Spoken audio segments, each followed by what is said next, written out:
Hello students, welcome back for painting one. This is our palette project. We're going to walk through the steps for this so far. Here is our initial drawing, and then we took it and made a marker and pencil drawing, coated it in watercolor and acrylic, and then finally we went through and added a darker acrylic glaze. So we have this to start. Now I'm going to start painting the background here. So got a small soft brush, and basically the idea that I'm working with here is trying to add kind of like a sunset or a sunrise, I guess. um, Building that up in the background before I start on the portrait, kind of thinking a little bit about kind of Bob Ross or somebody else like that, where they build everything in the background first. So I started off with yellow, a very pale yellow with some white. And then I'm slowly kind of changing that and working some little bits of blue to get a green in there. And then as I go up, I'm going to slowly add more and more blue. So I'm starting with the sky itself first to kind of set the mood and start the entire image first. It's going to look extra kind of warm and greenish, probably because there is so much blue. The blue underpainting kind of sets that tone. As I get more and more of this painted in, it's going to slowly start, um, feeling more normal. The context for the whole picture is going to feel a little bit more even as you get more of your image painted in and the correct colors are balanced out. The advantage of using a blue for your underpainting is the idea that when it's there, it's very easy to tell whether or not you've covered up or put paint on the entire canvas because it's all exposed. Everything's blue. So if it still shows this cool ultramarine blue, then you know you haven't painted over that area yet. So I'm still going up the painting, kind of working in, getting near the top. I think I have to kind of reach and pull my easel up just so I can have some space to paint here.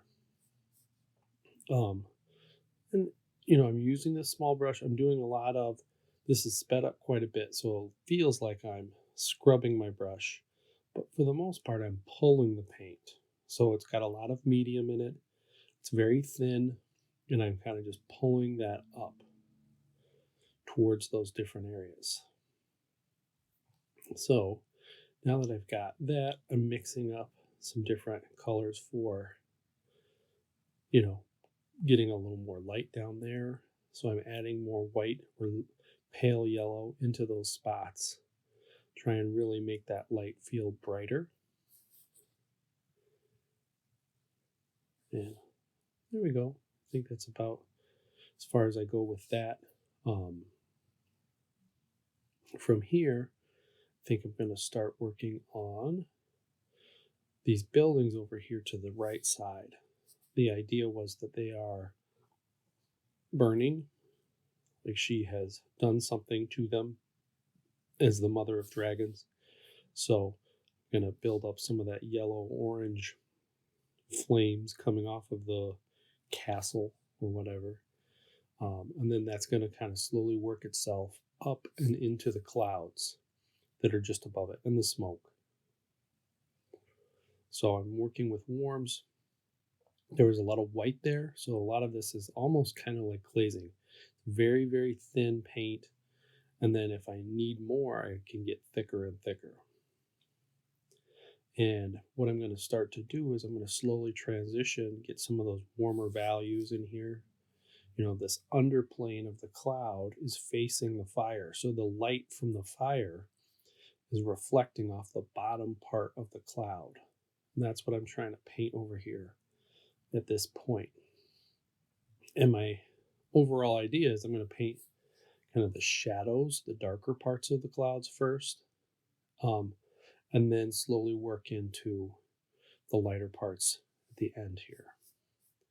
So the one frustration I had that I didn't have on my palette is with the simple palette that we're using, I didn't have a purple.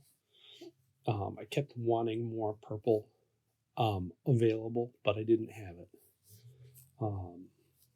So I had to mix my purple, and then the purple was mixing with a lot of this warm kind of orangey brown. So it took me a while to get to the point where I had the color that I really liked. Um, but with this dark cloud, I'm trying to kind of go through and frame her hair that's up. Um, and that cloud shape is meant to kind of like push her forward by having shapes that sit behind and have hard edge overlaps. It's going to help to move something forward so you can see, your object, your main object, your subject, which is the portrait. So kind of trying to build that up and bring it forward. So now I've got a transition color. It's a little lighter version of that purple. It's still kind of tannish, and I'm starting to build that up on the top edges of the cloud, thinking that the cloud's catching a little bit more light at the top. And eventually I'm going to go over and start to change this a little bit with some even lighter white paint. So I'm kind of just building it up in stages, the darker part of the cloud, then the medium part of the cloud.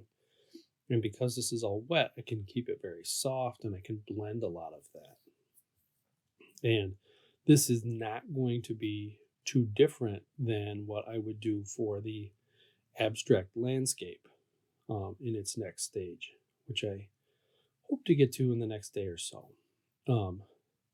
But kind of blocking in an area, building up kind of a base of wet color, and then you can kind of go in and just soften it out, blend it into the other colors that are around it, and make the idea of a cloud and the idea of a sunset happen rather than trying to paint exactly. So it's kind of a zoomed in view. What you didn't see there is I did go in and do a little bit of the background just above her shoulders. So now we're to the final part of this demonstration, which is I am glazing over the face with I think this is a Dutch brown from Williamsburg Paint, as opposed to a burnt umber 100%. So the simple palette would say use a burnt umber. This is very close to that. It's just maybe a little bit warmer.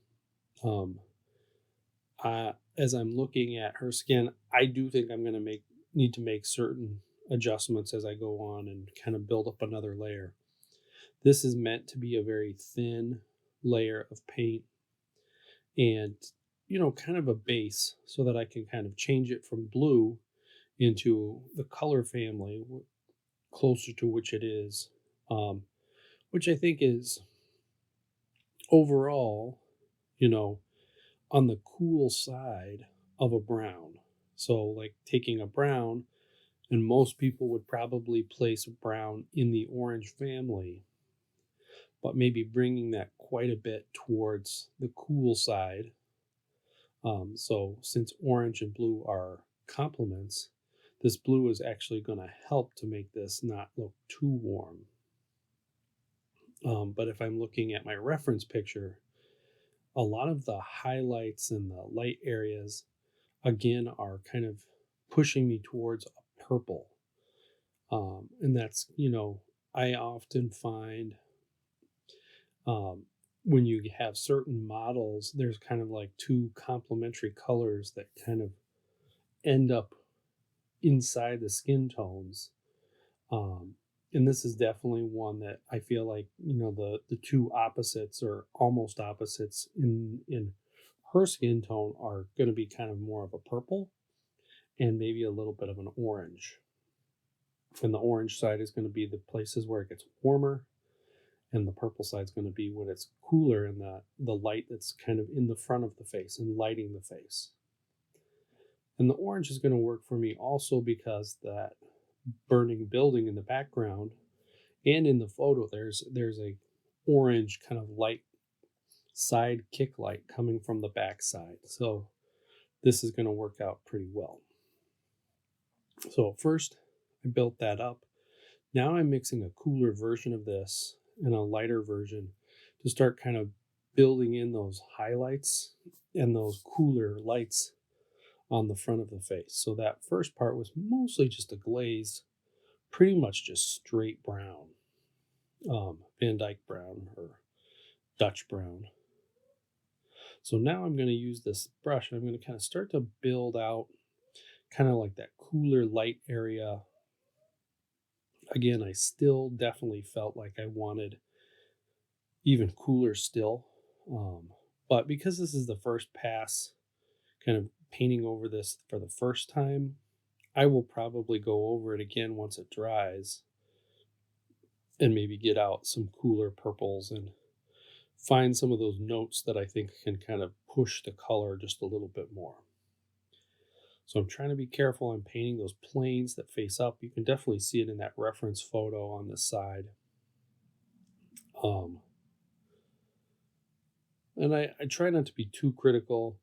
I don't need this to look exactly like the model, but a lot of this is based off of the light that's on her and how that works. The drawing comes from a tracing. And I think I will, work for more of a likeness as I get closer and closer to the end of this portrait. Mostly just working on like the upper eyelid, the cheekbone below the eye, building up that light. I do often use my finger to blend. A lot of people these days prefer to use gloves when they paint. They might paint the same way and use their finger to blend things out, but they're usually going to use their gloves or a brush rather than just your straight finger. I don't do it too much, but I do it somewhat. So we're looking at the lower lip. The lower lip faces up quite a bit as it rolls out from underneath the upper lip. And so it's going to get a lot of light just above the upper lip, the philtrum, and like there's almost like a small shelf above the lips on any person that catches just a little extra light versus the rest of the curve of the area above the mouth. I don't see it as much in the photo, but I wanted to bring up the cheekbone on the far left side as well, just a little bit. And then we'll probably end up doing some glazes and some veilature to kind of keep building up the forms of the features and getting the right color temperatures and getting the right areas with the right colors. I do think that the purpose of this one is probably more of a telling a story kind of image. I'm not trying to be 100% naturalistic or realistic to the photo and to the model. It's more kind of a narrative picture. So I'm not worried about if I ever get 100% the perfect skin tones, the perfect everything. It's kind of a little close, more close to a interpretation. Make a fun image, kind of go off of the things inside the matrix of our style, approach, palette, and subject that the class chose and that make this trying to be a fun portrait demonstration. So I'm really kind of considering the light planes, the planes that face up, looking at where those are, where can I kind of bring those and make the paint a little bit thicker. I'll add a little extra paint onto some of those areas. Here I'm kind of popping in those warm oranges on the edge just really quick. So there's still quite a bit of paint that needs to happen down into the rest of her shoulders, and then those bearded dragons. But we'll save that for another day. So this is about the end of this.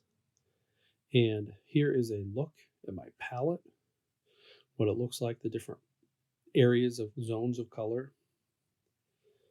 There's a little zoom in of her face. And there's kind of where we started at the beginning. And here's where we are at the end. We'll see you next time.